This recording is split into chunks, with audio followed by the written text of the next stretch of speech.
तुसी साफ घरां विच रहिंदे हो, तुसी साफ ख्याल दे मालक जी। तुसी वेंदे नहीं असां माड़ियां नूं, तुसी वेंदे नहीं असां माड़ियां नूं। तुसी मार लै ताले अकलां नूं ते सानू समझना मुश्किल आमां लई, पर खासां लई आसान है। हथ चुके करे कबूल मालक, हथ चुके करे कबूल मालक। ते दिल सजना जिस दा पाके, ते दिल सजना जिस दा पाके।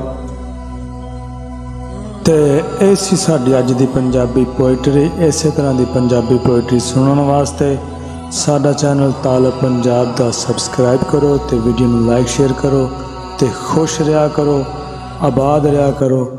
अगली वीडियो ते फिर मिलांगे, उदों तक दिओ इजाज़त। अल्लाह हाफिज़।